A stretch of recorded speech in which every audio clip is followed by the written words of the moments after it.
And we're live. So, welcome for everybody who's joining.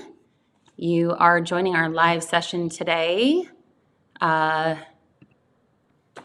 Jill Harani. I am the VP of Marketing at Metazoa.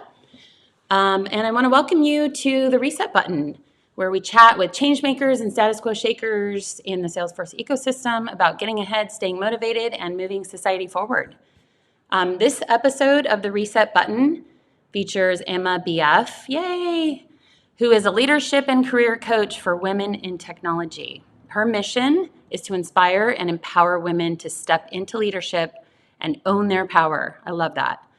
As a leader in the Salesforce and nonprofit sector, she facilitates workshops on emotional intelligence, courageous communication, and personal transformation. And today she will be talking to us about how to take your admin career to the next level. So welcome, Emma. Hi, Jill. Thanks so much for having me. I'm so glad you're here. I'm so excited to talk to you today. I gave a little intro, obviously, but why don't you tell us a little bit more about yourself? Sounds great. Hello, everyone out there on the internet. Let us know in the comments where you're tuning in from so we can feel your energy. As Jill said, my name is Emma BF. I have a very long last name. It's Bloxburg Fire-Ovid. So that's why we go with Emma BF. Okay, I was going to ask you that, and I'm like, is that important? Well, maybe not. One thing to know about me is I used to be a camp counselor. Oh. I worked with kiddos ages 7 to 12. And so they all just called me Emma Best Friend. Aw, I like that. Yeah, you can think of me as that. Really, there were just a lot of Emmas growing up, and we needed a way to differentiate each other. So, Jill, as you mentioned, I've been in the Salesforce ecosystem for about 5 years now, and I started my career in the nonprofit sector. I was working in program management, working one-on-one with low-income students and families who were looking to get to college and create epic results in their lives. So when I stepped into the nonprofit sector, technology was not on my radar at all. I was just working with families one-on-one because I was a people person. I cared about the mission. And our entire program was being run on spreadsheets. And the left part of my brain was getting so aggravated by how ineffective this system was that I knew there had to be a better way. And at the time, our organization was using Salesforce mainly for fundraising efforts. But at that time, we knew we wanted to make a move and use Salesforce to manage program management, our operations, and do a full end-to-end system implementation. And I was nominated by our COO at the time to lead the project. Wow. And I was so resistant. I was like, why are you going to put me in charge of a technology project? Like, I am a people person. I'm a program manager. And he said to me, I see that you're a systems thinker. I see that you're constantly challenging us to do things differently, to do things better, to question the way that how we can run our organization more smoothly. And so I stepped into that leadership role and led a full implementation project with a team of pro bono Salesforce consultants. Wow. And that's where my mind opened up to this world of Salesforce and to my own abilities and potential. And so I stepped into the Salesforce ecosystem as a consultant working with nonprofits to implement Salesforce and other third-party tools. And after 3 years of that, I have now pivoted into leadership coaching. Because what I see, and the admins that I worked with my time as a consultant, is that admins have, in my perspective, the greatest leadership potential. Because they're the ones who are in the system, they're in the teams, they're really the center of technology. And when you're the center of something, you are the leader of that. Absolutely. And so what tools are there for admins to know how to lead effectively, to know how to communicate effectively? I have not seen a lot of them, so I stepped into it. So I started creating resources, started presenting workshops at Salesforce conferences and local user groups. And I've seen how powerful these leadership conversations and content has been that I myself took my career to the next level and now support women in tech, Salesforce admin, Salesforce consultants, people transitioning into tech to own their power. That's a little bit about me. That's awesome. I love that. I did not know that about you. And so I just learned something.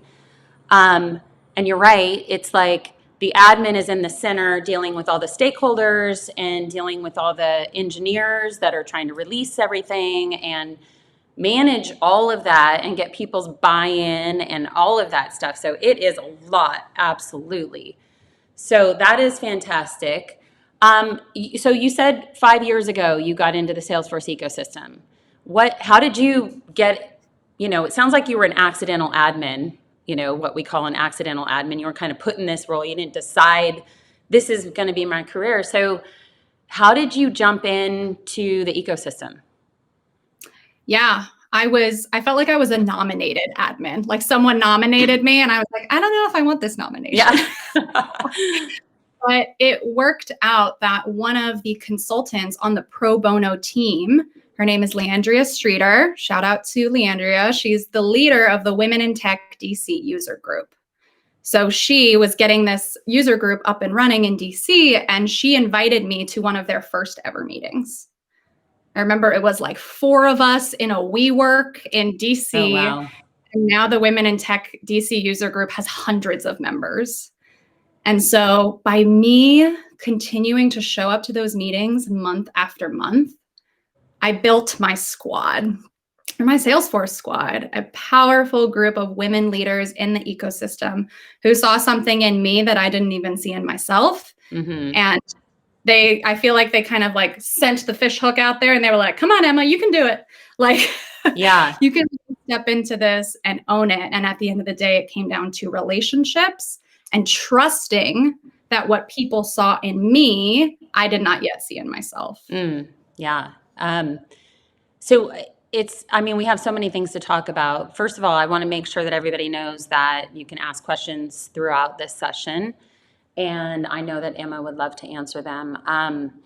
Also, I kind of want to start with, I was recently on a world tour, watching it virtually, and something hit me. Also been reading a little bit about it and just talking to people in the ecosystem. There are so many people that are, because of COVID, I think they're reevaluating their careers. And I know a lot of people that are coming into the ecosystem brand spanking new, wanting to, go out there, maybe get their admin certification and try to, forge a path for themselves in this amazing ecosystem that we work with. So what would you recommend to these people? Are you finding this yourself when you talk to people? 100%. I'm hearing it in all areas of the sector. So I'm hearing more people wanting to pivot into tech since COVID, if they were laid off or they were downsizing or they've realized that they want to work from home, like full remote. I'm seeing a huge wave of people coming into tech who don't want to go back to the office. And then within tech, I experienced in 2020, a lot of people really like holding on to their jobs, which I totally get, because there was a time where if you had your job, like you were just grateful to have a job. And now that things are reopening up, companies are starting to reinvest in hiring. And we've all just had this, like, the name of this session is the reset button. Right. I feel like everyone has their own reset button. And the first thing that I always ask my clients and people I talk to who are wanting to pivot or level up their career is like, what do you want? What do you want and why? Because I find that a lot of times, and I was guilty of this too, I would just be going to the next job because it was what other people told me I needed to do. Right. I think a lot of us do that. I felt trapped and I needed to hit the eject button out of a really toxic culture, workplace. But really pausing there and asking, what do I want? And why do I want it? Do I want to be an admin? Do I want to be a business analyst? Do I want to be a consultant? Do I want to open my own cupcake shop? Like, it could be anything. And then right. Why do I want it? Do I want the flexibility of working from home? Do I want to be in ownership of building a system because I love making things more effective? Starting with that what and that why, that really brings it back to you rather than what other people are saying, is the very first step that I do with all of my clients and anyone I talk to in the ecosystem. Right. I think, with digital transformation, I mean, with COVID, I think a lot of companies right now are going, oh, we really need to, make ourselves accessible, maybe adopting Salesforce for the first time. So there's a lot of people out there that are hiring in these positions, and maybe people are like, I don't know what I want to be exactly, but I know that I love Salesforce and this ecosystem because maybe I know somebody in the ecosystem and I know that this is a fantastic place to be. But it's almost like, I think of it as if you're moving to a new town when you're in high school. So you're like a freshman in high school and you're walking into this campus and everyone has developed relationships and this, you've got this huge campus and you're like, what do I do now? Like, how do I get myself, to these people? How do I introduce myself? How do I know what I want to do? Where do I go from here? Like, do you have anything to provide there with the people that you work with? I mean, you've got to deal with some of this where people are just like, I don't know what to do. Totally. And it's a big, I mean, the Salesforce ecosystem is like the Pacific Ocean. You're just like, where do I go? Yeah. I'm just like swimming in here. And I think it's important to know that that's totally normal. I mean, it's like, it's going to like the biggest university out there, right? And the first thing I want to demystify is the thought that you don't know what you want to do. Like, I think that's a myth. I believe that you actually do know what you want. And oftentimes you just haven't had the space or the support to get clear on what you want.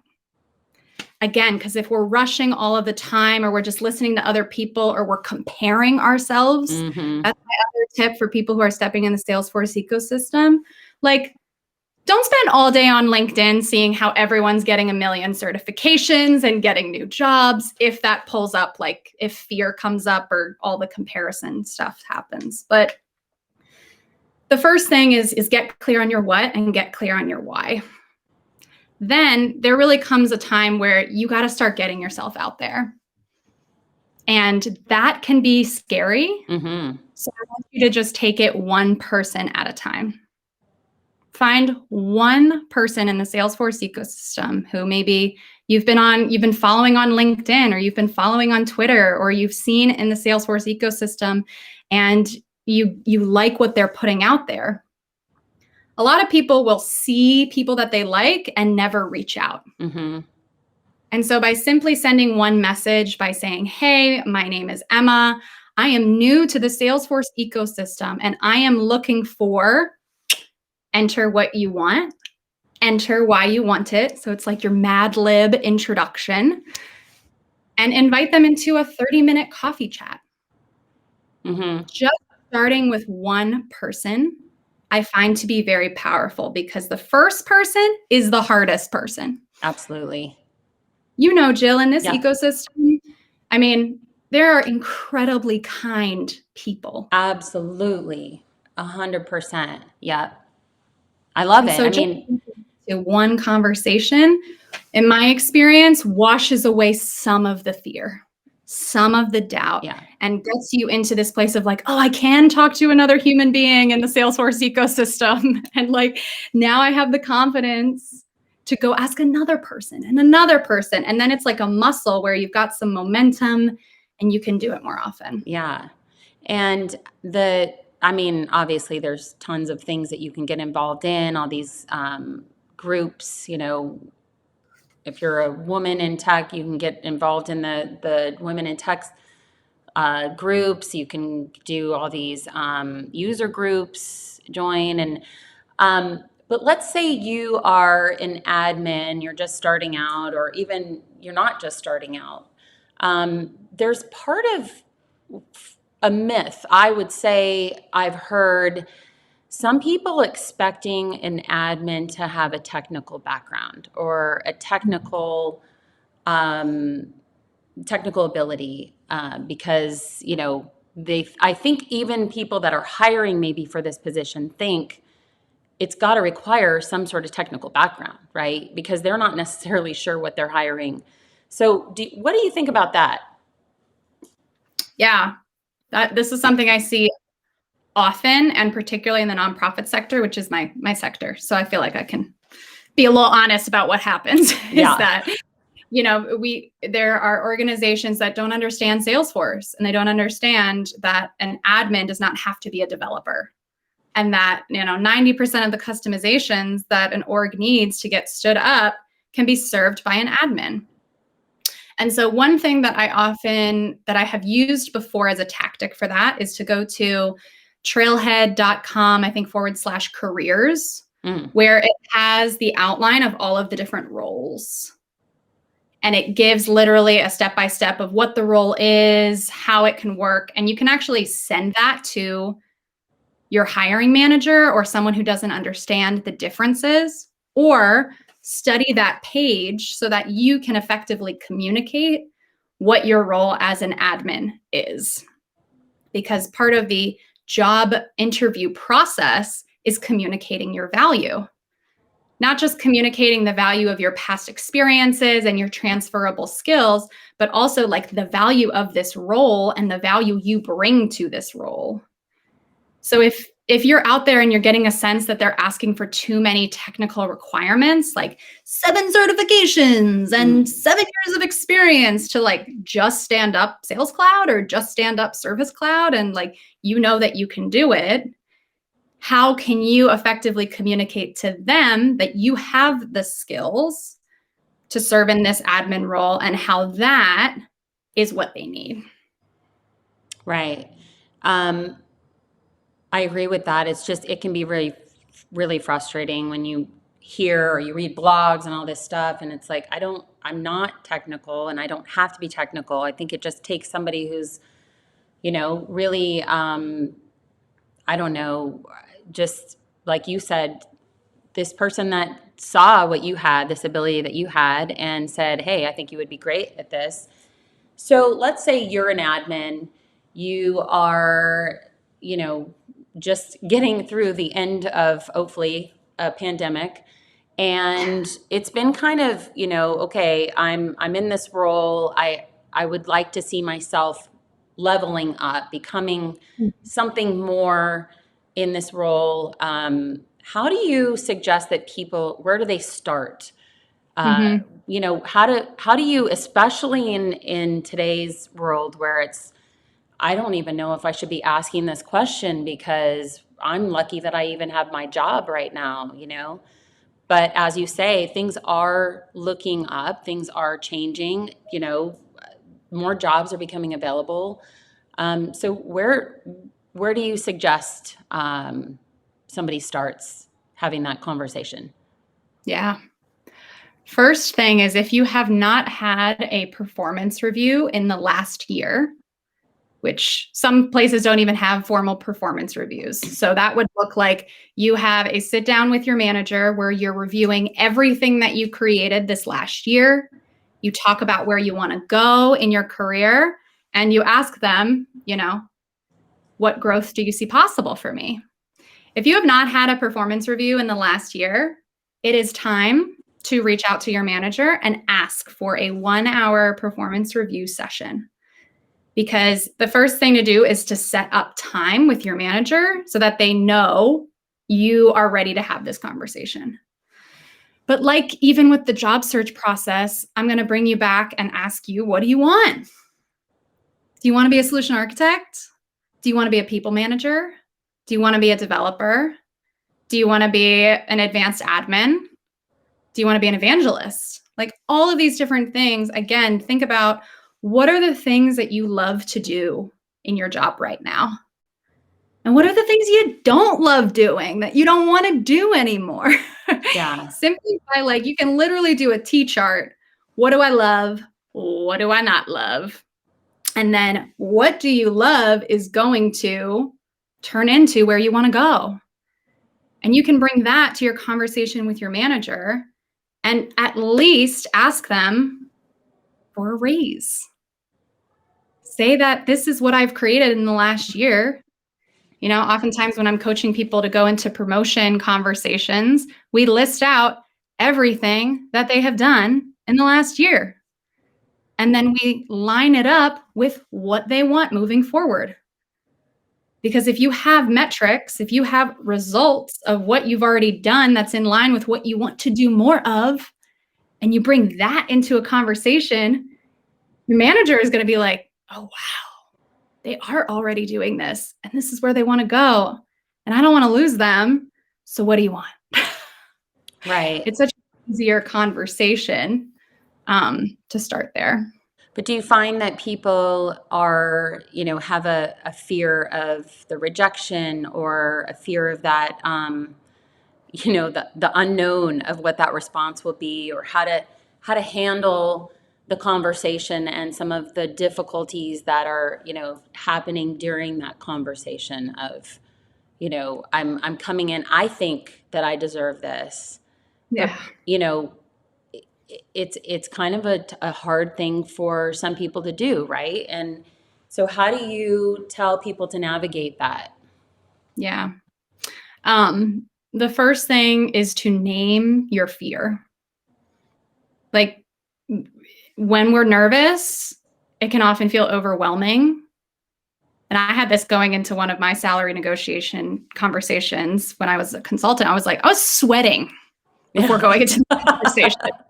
So I get it. These things are scary. Yeah. I've cried once during a salary negotiation. Like I've been told hell no in the middle of a salary negotiation. So like I've done all the wrong things in a salary negotiation.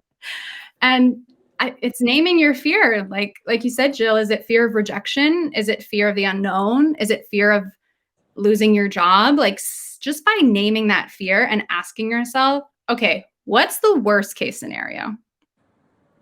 Like actually write down what's the worst case scenario. Because in my experience, once people actually write it down, it has less power over them. Mm-hmm. So that's how like you get set going into it. Because wherever there's a worst case scenario, there's a best case scenario. And my experience is that we live in the worst case scenarios all the time. Yeah. Like we go into literally every conversation thinking, I'm going to get fired. They're going to hate me. I'm never going to be liked again. I'm never going to make more money. And that's exhausting. Mm-hmm. Like, what's the best case scenario? You get the raise. You get the promotion. They offer you even more money than you were asking for. You're building trust with your manager. And until people are in that mind space, I actually advise you to not go into the conversation until you've identified your best case scenario. Mm. Because simply with that mindset shift, when you're in the conversation, you already know what's the worst case scenario is usually that they'll say no and nothing else bad will happen. Mm-hmm. But then when you're in the conversation and if things are getting dicey, or like me, crying or sweating or whatever, like also remembering that you have permission to pause the conversation. Mm. If things are going off the rails and the person isn't hearing you or things are really spiraling out, you can always say, you know what? I think I need some time. Can we pause this conversation and come back next week? Like I see people thinking that you have to just sit in the crap mm-hmm. if it turns into a crappy conversation. And like you can always pause and just say, you know what? I don't think I'm in the right space right now. Can we take some time and then come back to this? Yeah. I remember seeing or hearing a podcast that you did with Jillian Bruce. I love Jillian Bruce. You were talking about assertive communication. And, I think there's maybe for me, I now know what assertive communication is, but I think it kind of, for me, it could get mixed up a little bit with this aggressive communication or feeling like I'm not getting my words across because I'm putting too many other factors in that are kind of mixing up what I'm trying to say. So can you talk a little bit about that and what that looks like? Yeah. I'm so glad you called that out, Jill, because it's assertive and aggressive communication is oftentimes a tightrope walk, especially for women, because there is research that shows that when a woman is communicating assertively, it is received and understood as aggression. Because those are not the attributes that we are used to seeing women display. So if you're a woman out there and you're feeling this, like there is a psychological effect happening in the other person. So it's not about you. But this is why when you're prepping to go into these conversations, we want to get really clear on what you're going to say. Mm-hmm. In my experience, going into a job interview, going into a negotiation conversation or a raise or a promotion conversation, bringing in as much information as you have as possible helps bring the tone and the content of the communication back to the facts. So when I get emotional in a call, I'll literally go back to my notes where I say, like as an admin, I had how many process builders I built, the amount of time, the number of trainings that I did for my users, the amount of time that was saved by a new page layout that I created for data entry. Like by writing all of those things down, again, metrics tied to what I loved doing, I could then bring that into the conversation so that if things went sideways or I could tell that I was being perceived as aggressive, it's like, well, here are the facts. Mm-hmm. Get back to the facts. Yeah. Look at the facts. Do you have questions about what I have done, what I have created, or questions about the impact of these results? And in my experience, that usually just shifts the whole conversation. And if it doesn't, then you can pause. If someone is like, I've been called a penny pincher before, like in a conversation. And then I like started tearing up, and that was when I decided to stop the conversation. Yeah. And then I decided that day that I was going to leave. So there's also this feeling that the other person has all the power, either in the employer or who you're interviewing with. And it's like, don't give that person your power.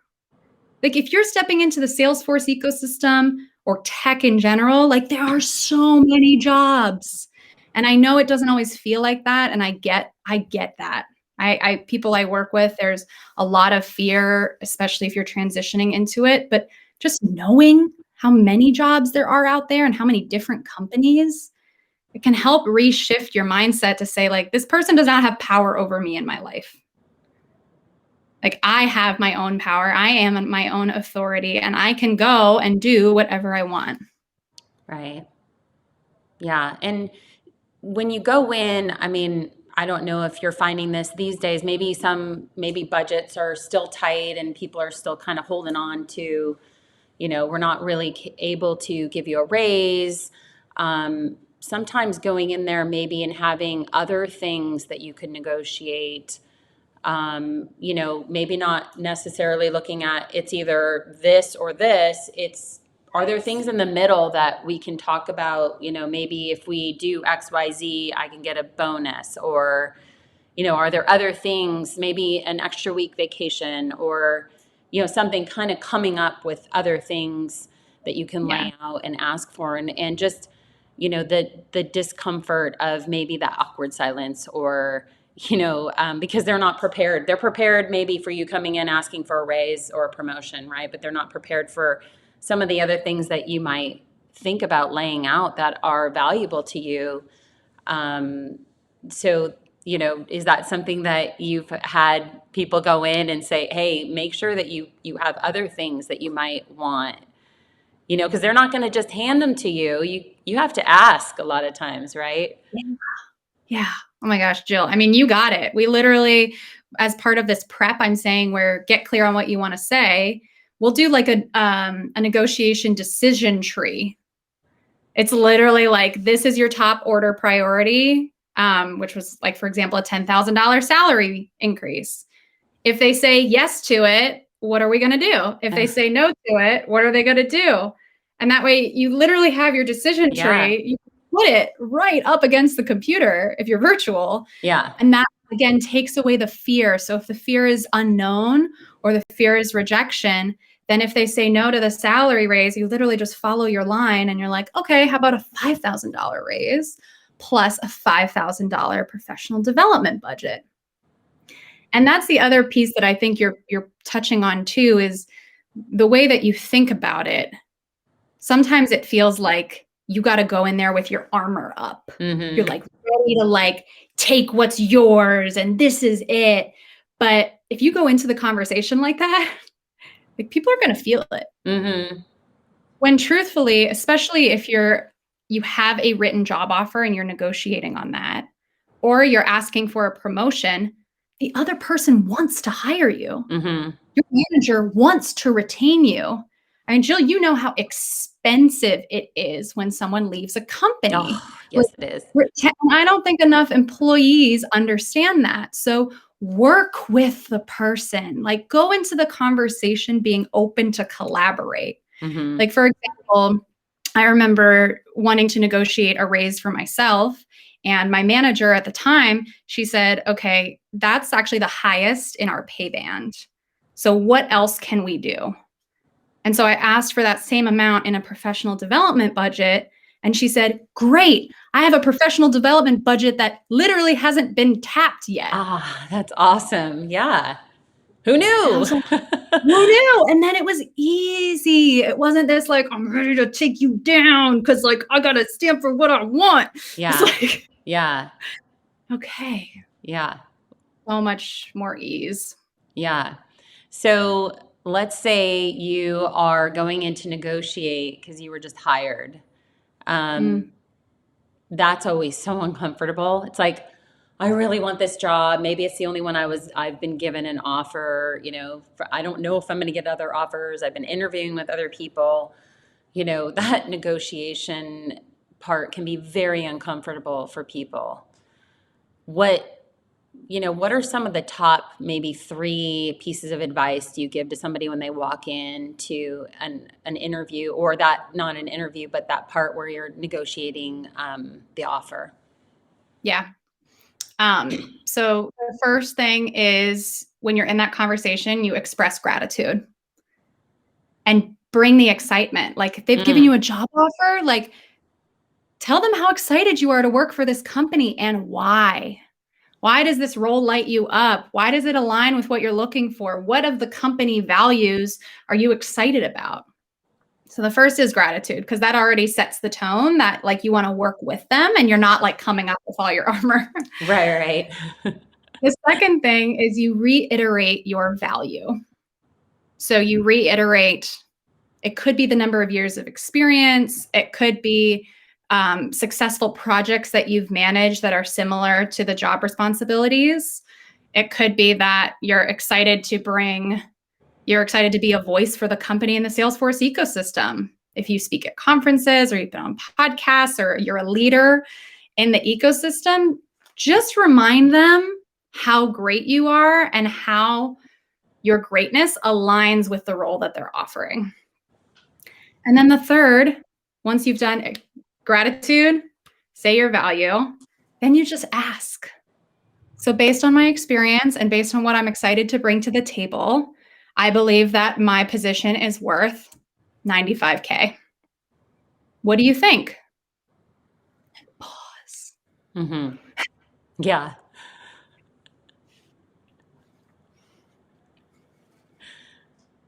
What do you think? I love that. The pause, the allowing that awkward silence, just letting them think about it and putting it in their court, right? Yeah, that's fantastic. Those are some great tips, especially the gratitude. One of the things I love about Salesforce so much is every single presentation, every single time you hear somebody talk, it's like, let's start off with thank you for being a customer, or thank you for being a partner. Thank you for being part of this ecosystem. So I think that's that's absolutely very valuable tip to be grateful and excited before you start Yeah. that negotiation. But what if I'm working from home? You know, now everybody's pretty much working from home, and I'm having a really hard time standing out or being seen. I know that you said, you know, make sure that you know what you want, make sure you have a list of everything that you've brought to the table or everything you've done. But you know, are there tips on standing out a little bit more to, you know, maybe you have a huge team and you're kind of not really seen as much. You're kind of a little more behind the scenes. How do you stand out? How do you make yourself known to your manager, your leadership? You know, where do you start? Yeah. So if you don't know what makes you different, then that's the first step, is clarifying what makes you different. And there are two ways that you can go about this. One is to come up with what I call your badass list. Hmm. Like on a piece of paper, write down 10 moments in your life where you felt like a total badass. And it could be at work, it could be in your life, but just those moments where you're so freaking proud of what you did. And then from that list, you identify what skill or superpower was it about me in that moment that I loved. And so by looking at your skills and looking at your badass moments, already what's coming to life is what makes you different. And if you get stuck there, which I know some people do because we don't like to brag about ourselves or Right. even stop to think about what we've done, you can text 5 coworkers or friends, message, and ask them, what about me is unique? What do you love about me? What do you see in me? Mm-hmm. And until you have that clarity, like I start there. Get very clear on why you're incredible, why you're a badass, and what other people see in you. And then you get to tell other people why you're a badass. Right. You get to tell other people why you're special. And that could look in a multitude of different ways. You could just start sharing your wins with your team. You know, weekly shout outs in Slack because you're proud of these moments. You had a great client call. You built this new workflow. You built a complex flow process that now does XYZ. Give yourself the shout out in front of other people so that A, they can celebrate with you, B, so that they know what you're doing, and C, so that they are clear why you're unique. So that would be it, is get clear on why you're a badass, either from yourself or you ask your squad, and then start sharing those wins so that people get that visibility and you really start to put yourself out there based on the things you want to do more of. Right. And I think just by saying that, like, gives me this like anxiety sometimes, because I think a lot of people have a hard time, like maybe putting something in Slack, like, hey, I just did this. And it's like, just hit send, just send it, like put it out there. Don't be afraid to celebrate your wins and celebrate the things that you bring to the table.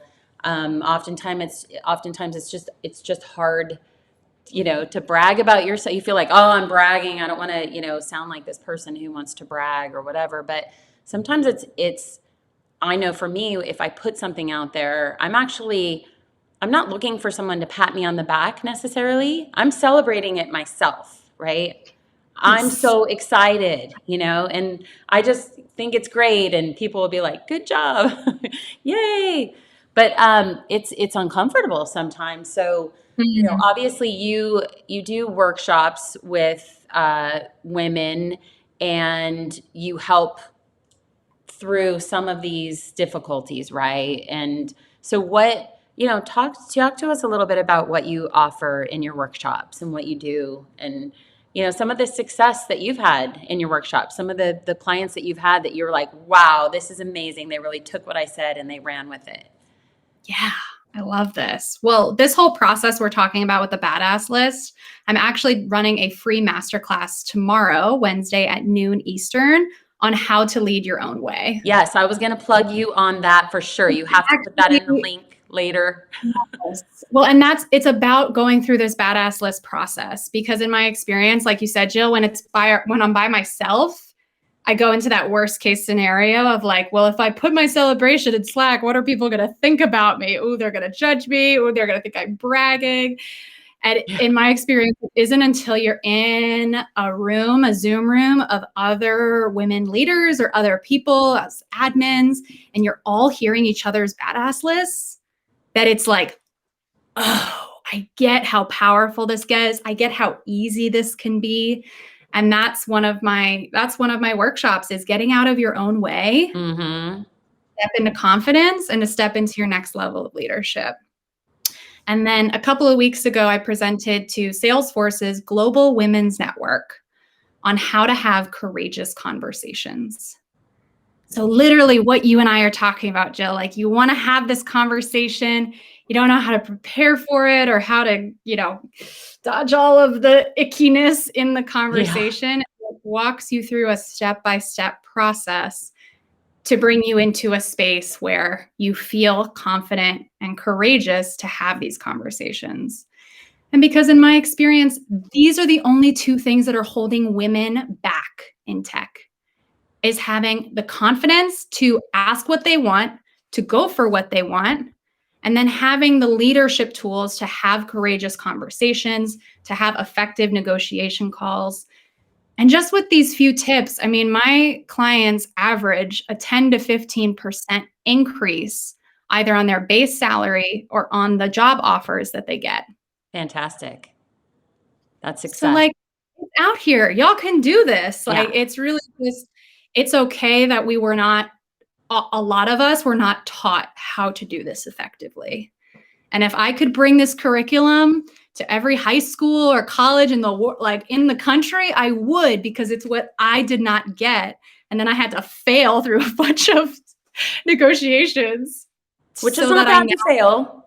You learn from it, right? Now I have no shame. Yeah. Because I'm like, it's cool. I may cry. Been there. It's fine. I'm still here. The worst case scenario in my head didn't actually happen. And now I'm stronger and more resilient because of it.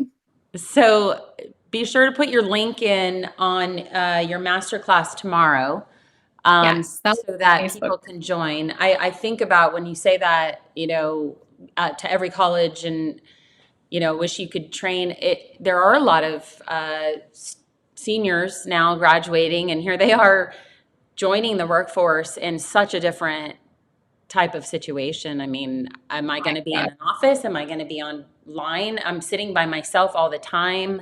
How do I stay motivated? All that stuff. I think just following you and kind of all these tips that you give are going to make a huge difference. So what's maybe like the last bit of advice before we close this session that you want to get out there and say to anybody who's listening or will watch the playback on this? Yeah. Thank you, Jill. We're talking about how to take your admin career to the next level. And it's exciting and terrifying to know that it's all on you. Mm-hmm. Like, it's exciting because you get to choose what you want to do. You get to choose how much money you want to make. You get to choose what type of job you want, and to know that to reach out for support from a coach, a mentor, a sponsor, a friend, so that you don't feel like you have to do it alone. That's the biggest thing that I see, particularly for women in tech, is this belief that I have to do it on my own and that there's only one way it can happen. So be open to possibilities, be open to a higher level of leadership and a higher version for yourself, and then reach out for support. And if you're watching the replay or you're on here now, please feel free to connect with me on LinkedIn, at Emma BF, on Instagram, on Twitter. I'll put my information in the Facebook group so you can connect, so that you're not alone and that you can do this. And that, Jill, thank you for creating this space for people. I know and I get so hard that you care about this ecosystem and you also want people to take their careers to the next level. And so you also keep doing what you're doing because this space wouldn't Absolutely. be without you. Will do. Thank you. And I so appreciate you coming on. I love all the advice that you gave, and I would really encourage everybody to follow. So please do put your information in the Facebook Metazoa Live page. And everybody, that's all the time we have for this episode of the Reset Button. So thank you so much for joining. Don't miss our next episode on April 26th at 10 a.m. Pacific. We'll be talking to Karen Manji about how to build your brand virtually. So I will see you all the next time on the Reset Button. Bye, everyone. Bye.